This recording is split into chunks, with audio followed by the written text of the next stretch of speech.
यह देखिए dear students, हम लोग उत्साह निबंध पढ़ रहे हैं। आपकी पुस्तक का नाम है नव्यतर गद्य विधाएं और उसके अंतर्गत आप 7 निबंध पढ़ेंगे। पहला निबंध जो है वो आपने आशा का अंत पढ़ लिया है। दूसरा है आचार्य रामचंद्र शुक्ल द्वारा रचित उत्साह निबंध। यह साथ में आपके जो लेखक है उनका संक्षिप्त परिचय दिया गया है। और इस निबंध का जो केंद्रीय भाव है वह आप कह सकते हैं कि यह विचारोत्तेजक और प्रेरणाप्रद निबंध है। विचारोत्तेजक का अर्थ है विचारों को उत्तेजना देने वाला निबंध है, आपको प्रेरणा देने वाला निबंध है, मनोवैज्ञानिक निबंध है। उत्साह और कर्म के परस्पर संबंध को इसके माध्यम से स्पष्ट किया गया है। इसका जो केंद्रीय भाव है यह मुख्य रूप से आचार्य रामचंद्र शुक्ल जी का निबंध संग्रह है, चिंतामणि भाग 1 से लिया गया है। उत्साह में मानसिक और शारीरिक तत्परता भी आवश्यकता है। इसका अर्थ क्या है कि जब आपके अंदर कोई काम को करने का उत्साह है, हौसला है, आपने काम करने की ठान ली है, तो आपको शारीरिक और मानसिक प्रयास भी करने पड़ते हैं, यानी कि सिर्फ आप सोचते रहें और काम हो जाएगा। तो यह निबंध हमने शुरू कर लिया था। इसके बारे में हमने थोड़ा सा पढ़ लिया था कि जो कह सकते हैं साहित्य मीमांसक है, साहित्य में रुचि लेने वाले लोग हैं, वो क्या करते हैं, जो उत्साह है उसको 3 भागों में बांटते हैं, युद्धवीर, दानवीर और दयावीर। और इसके बारे में हमने पढ़ा है आपके बारे में कि किस तरह से आप साहस दिखा करके, किस तरह से साहस दिखा करके आप अपने उत्साह को बता सकते हैं। तो कहते हैं शारीरिक कष्ट को सहन करना भी उत्साह का ही एक रूप है और उसमें जो है साहस का पूरा योगदान रहता है कर्म मात्र के संपादन में। इसमें मेन बात वो बार बार एक बता रहे हैं कि जैसे आप कोई काम कर रहे हैं, उस काम को करते वक्त आप साहस दिखा रहे हैं, हौसला दिखा रहे हैं, उत्साह में उतना ही काफी नहीं है, उसमें आपको साहस हौसले के साथ साथ आनंद भी दिखाना है। अर्थात जो काम आप बड़ी मुश्किल से कर रहे हैं, तकलीफ उठा करके, उसे हम उत्साह का नाम नहीं दे सकते। अपितु जब आपको यह लगता है कि उत्साह के अंदर हमें क्या करना है कि जो काम हम कर रहे हैं उसमें हम आनंद लेकर के कर रहे हैं, उस आनंद की हमें जब अनुभूति होती है तो उसमें हमें उत्साह का नाम दे सकते हैं। धृति और साहस दोनों का उत्साह के बीच संचरण होता है। अर्थात जब आप काम करें तो पूरे धैर्य के साथ, आप कोई जल्दबाजी में कोई इस तरह से निर्णय नहीं ले रहे हैं, जल्दबाजी में कोई निर्णय नहीं ले रहे हैं, धीरे धीरे करके उत्साह और धैर्य के साथ कार्य कर रहे हैं, साहस के साथ कार्य कर रहे हैं, तब यह कहा जाता है कि आपके अंदर उत्साह का संचार हुआ है। यह वीर रस जो होते हैं, रस का स्थायी भाव है उत्साह, यह आपकी नॉलेज में होना चाहिए। तो कहते हैं कि अब तक उत्साह का प्रधान रूप ही हमारे, आइए अब हम आगे शुरू करते हैं, सामने रहा, जिसमें साहस का पूरा योग रहता है, पर कर्म मात्र के संपादन में जो तत्परता पूर्व आनंद देखा जाता है वह उत्साह ही कहा जाता है। सब कामों में साहस अपेक्षित नहीं होता, पर थोड़ा बहुत आराम, विश्राम, सुभिस्ता का अर्थ है ये आसानी आदि का त्याग सब में करना पड़ता है, और कुछ नहीं तो उठकर बैठना, खड़ा होना या 10-5 कदम चलना ही पड़ता है। जब तक आनंद का लगाव किसी क्रिया, व्यापार या उसकी भावना के साथ नहीं दिखाई पड़ता, तब तक उसे उत्साह की संज्ञा प्राप्त नहीं होती। अब वो कहते हैं कि हमने अब तक देखा कि मान लो युद्धादि में जाना है किसी पर्वत जहाँ पे आपको शारीरिक कष्ट उठाना पड़ रहा है, या कहीं आपको कई बार ये होता है कि इस काम को करने से हमें मानसिक अर्थात अपमान, तनाव आदि सहना पड़ सकता है, और उस कार्य को भी आप जब पूर्ण तत्परता और आनंद के साथ करते हैं तो हम कहते हैं कि यह काम बड़ा उत्साहित होकर किया जा रहा है। अब कहते हैं कि जब भी आप कोई काम साहस का करते हैं तो उसमें आपको थोड़ा बहुत जो आराम है उसको त्याग करना पड़ता है, ठीक है। और कुछ नहीं तो उठकर बैठना, खड़ा होना या 10-5 कदम चलना ही पड़ता है, जब तक आनंद का लगाव किसी क्रिया, व्यापार, उसकी भावना के साथ दिखाई नहीं देता। अर्थात जब आप काम कर रहे हैं और उस काम को करते वक्त आप आनंद की अनुभूति कर रहे हैं, तब कहीं जा करके आपको यह लगता है कि आप में उत्साह का संचार हुआ है। लेखक कहना चाहता है कि उस काम को हम उत्साह की संज्ञा दे सकते हैं जहां पर आप जो भी प्रयास कर रहे हैं उसमें आपको आनंद की अनुभूति हो रही है। अब उन्होंने एक उदाहरण दिया है कि यदि किसी प्रिय मित्र के आने का समाचार प्राप्त कर हम चुपचाप ज्यों के त्यों आनंदित होकर बैठे रह जाएं या थोड़ा हंस भी दें, तो यह हमारा उत्साह नहीं कहा जाएगा।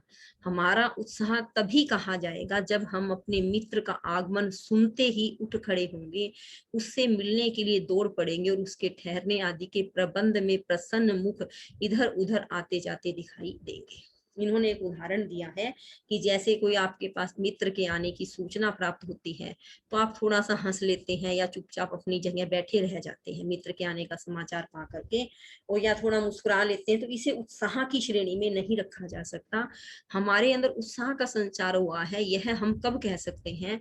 जब हम अपने मित्र का आगमन सुनते ही उठ करके खड़े हो जाते हैं, और फिर आग खड़े होना ही काफी नहीं है, उससे मिलने के लिए दौड़ पड़ेंगे। जैसे ही हमें लगेगा कि मित्र आने वाला है तो हम क्या करेंगे? मित्र के आने के समाचार को सुनते ही हम उसके प्रबंध में कि उसके लिए हम कोई ना कोई जो है कोई ना कोई हम उसके आने की आगमन की सुन स्वागत की तैयारी करेंगे, उसके खान पान का प्रबंध करेंगे, ठहरने का प्रबंध करेंगे। हमारे चेहरे पर एक अलग सी रौनक है, हम इधर उधर आते जाते दिखाई देंगे। तो क्या कहते हैं, तब हमें ऐसा लगेगा कि हमारे अंदर उत्साह का संचार हुआ है। लेखक के कहने का हर बात के पीछे एक ही तात्पर्य है कि जब आप कोई कर्म करते हैं, कोई काम करते हैं, उस समय कर्म करते वक्त, काम करते समय आपके अंदर उत्साह का संचार हुआ है या नहीं, ये इस बात पर निर्भर करता है कि उस काम में आप पूर्ण तन्मयता के साथ कर रहे हैं, पूर्ण रुचि के साथ करें और आनंद मग्न होकर करें, अर्थात उस काम को आप एंजॉय कर रहे हैं, तो इसका अर्थ है कि आपके अंदर उत्साह का संचार हुआ है। अब आगे क्या कहता है? प्रयत्न और कर्म संकल्प उत्साह नामक आनंद के नित्य लक्षण है। लक्षण क्या है? कि आपके अंदर उत्साह है, कि आप प्रयत्न करते हैं, कर्म करने का संकल्प करते हैं, यह उत्साह नामक आनंद के नित्य लक्षण है।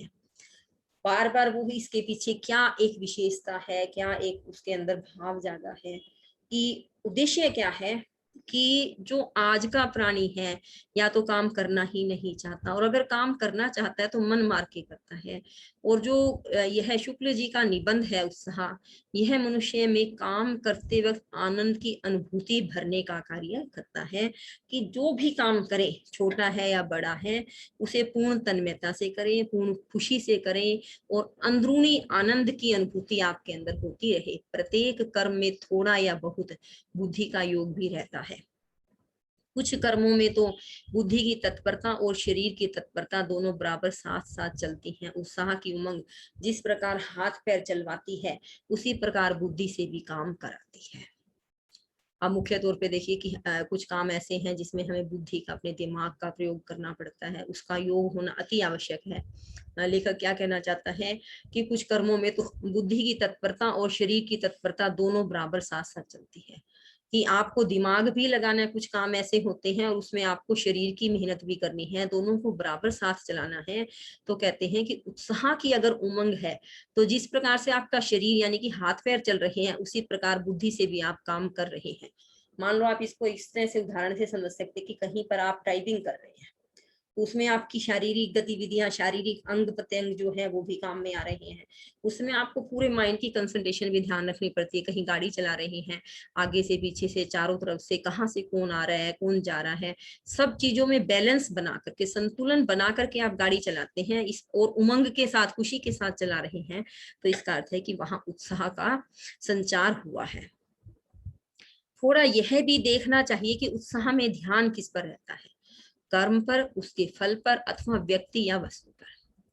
यह पूरी तरह से एक स्पेशल बात लेखक ने बताई है।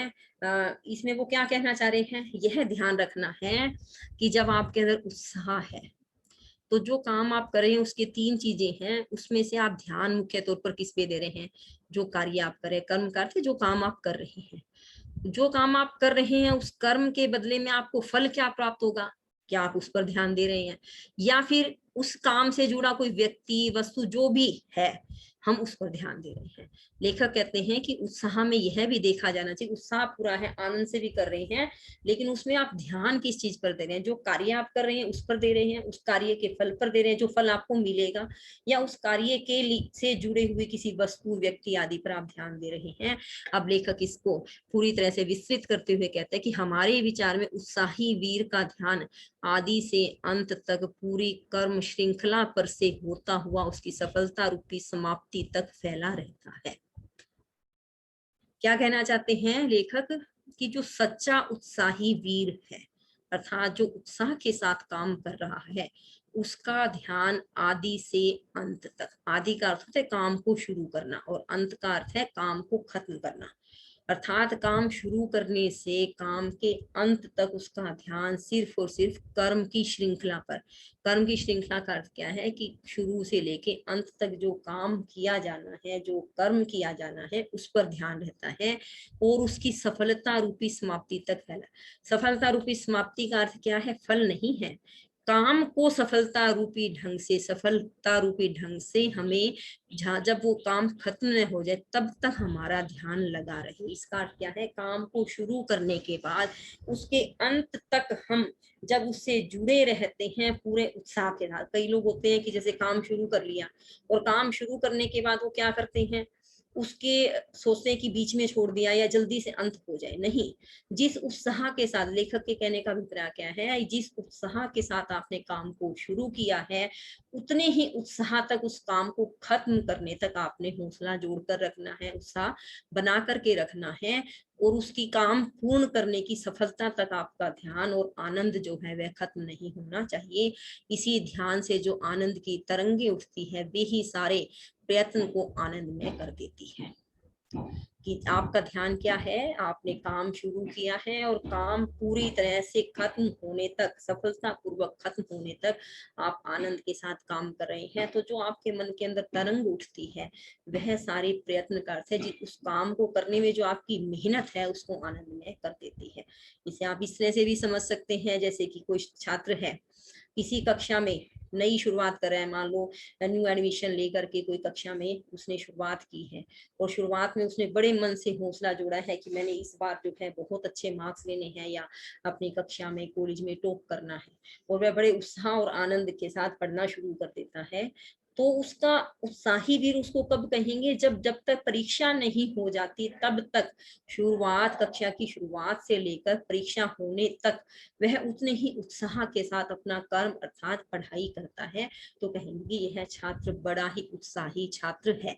युद्धवीर में विजेतव्य को आलम्बन कहा गया है। उसका अभिप्राय यही है कि विजेतव्य कर्म प्रेरक के रूप में वीर के ध्यान में स्थित रहता है। युद्ध वीर में अर्थात युद्ध वीरता के अंदर क्या बताया है? विजेतव्य का था जिस चीज को आपने जीतना है उसको, आलंबन का अर्थ है हमारा आधार है। कोई भी योद्धा जब युद्ध भूमि में जाता है तो वह यह सोचता है कि मुझे जीत हासिल करनी है। उसका अभिप्राय क्या है कि विजेतव्य कर्म प्रेरक के रूप में जो उसकी जीत है, जीत की उसकी लगन है, वह कर्म की प्रेरणा के रूप में वीर के ध्यान में स्थित रहता है। वह ये नहीं देख रहा कि जीत हो कैसे होगी, होने के बाद क्या होगा, नहीं, मुझे जीतने के लिए लड़ना है, मेहनत करनी है, प्रयास करनी है। युद्ध शुरू होता है तब भी और अंतिम क्षण तक वह युद्ध को पूरी लगन हौसले के साथ करता रहता है।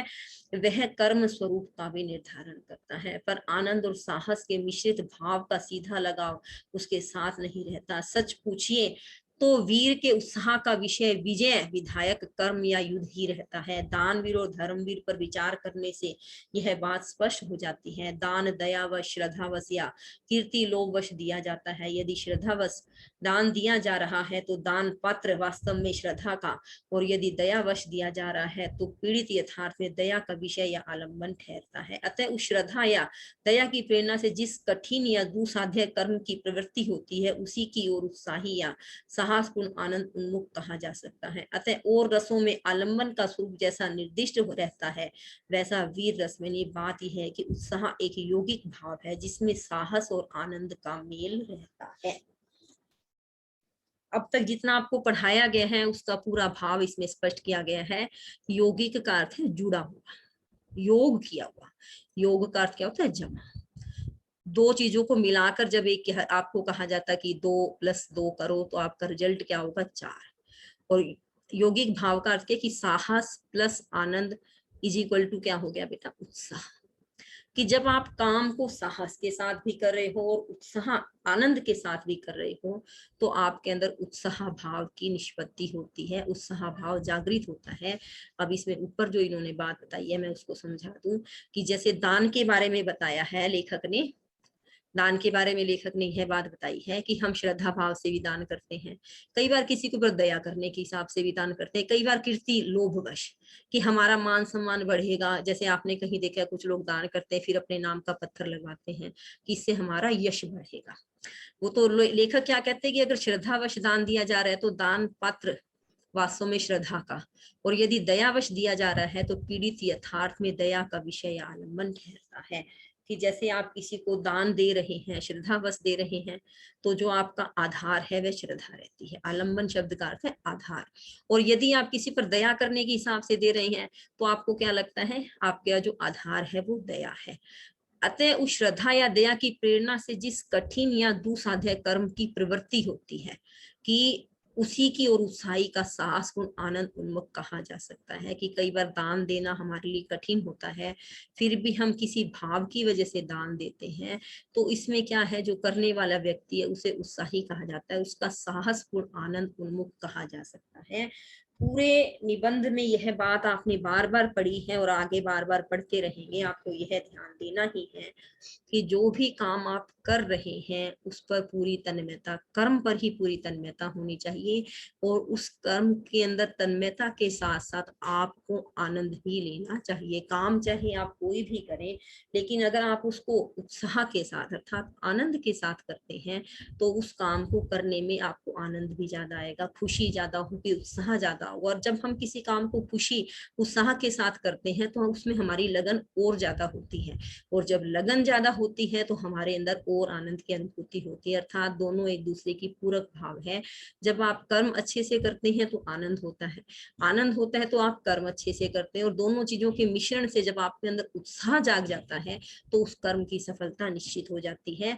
लेखक के कहने का भाव क्या है कि हमें इस बात पर हमेशा ध्यान रखना चाहिए कि उत्साह एक यौगिक भाव है जिसमें साहस और आनंद का मेल है। साहस और आनंद, इन दोनों के मेल से उत्साह नामक भाव हमारे अंदर संचरित होता है, हमारे अंदर बढ़ता है।